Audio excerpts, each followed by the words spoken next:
The FTC wants to ban tough to end subscription. This is music to so many of our ears. Imagine a world where it wasn't a hassle to cancel subscriptions and memberships. That could be a reality. Look at this headline from The Verge. The FTC wants to ban those tough to cancel gym and cable subscriptions. Amen to that. The proposed click to cancel rule would require companies to let you cancel a membership in as many steps as it takes to sign up. I know that's right. So what exactly does this mean? I'm so glad you asked. That includes letting people use the same method for both actions. You shouldn't have to jump over 17,000 mountains to cancel a subscription. It should be just as easy to get out as it was to get in. Hello, somebody on that. Can we get some witnesses out there? Anybody been all stuck on some subscriptions that you tried to cancel and you still trying to cancel? They let you in, but they won't let you out. We want to get a hello somebody on that. So a business can't, for instance, let somebody sign up for a service online, but make them call a phone number to cancel. How you got in is how you are going to be allowed to cancel. Many companies try to keep subscribers by offering special deals or perks, and they're still allowed to do that, but they must offer an upfront opt-out that lets customers bypass the sales pitches. I mean, if I want to get out, I don't need you trying to sell me to stay up in this piece, right? That's what they do on a regular basis. They also have to annually remind consumers that they're enrolled in what are dubbed, quote, negative option programs, or programs where failing to cancel something is considered an agreement to keep paying for anything but physical goods. This is so good, and thank you, The Verge, for this reporting. Now, not enough people complained about this. The FTC chair, Lina Khan, stated the following: companies should not be able to manipulate consumers into paying for subscriptions that they don't want. We get countless complaints about this. Now enough people are complaining about this, which is good.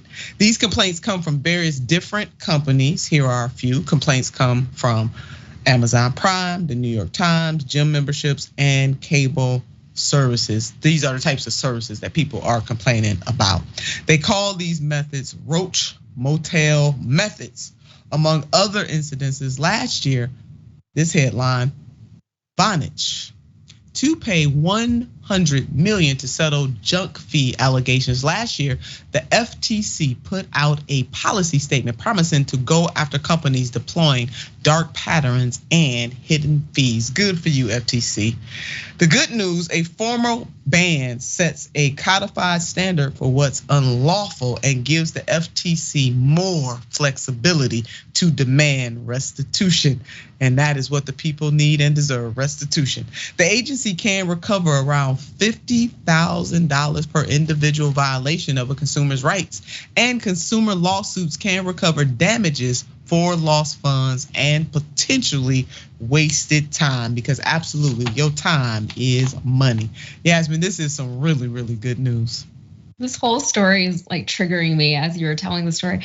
Yeah, these are the types of things that seriously stress out everyday Americans. These things are the reason why we all have anxiety and why none of us want to make a phone call anymore. And it's a personal pet peeve of mine. Anything that's more difficult than it needs to be, I get very irritated very quickly. I turn into a very not nice person on those calls, and I'm not even ashamed to say that. The culture of commercialism shouldn't feel predatory, and it shouldn't be designed to raise people's blood pressures.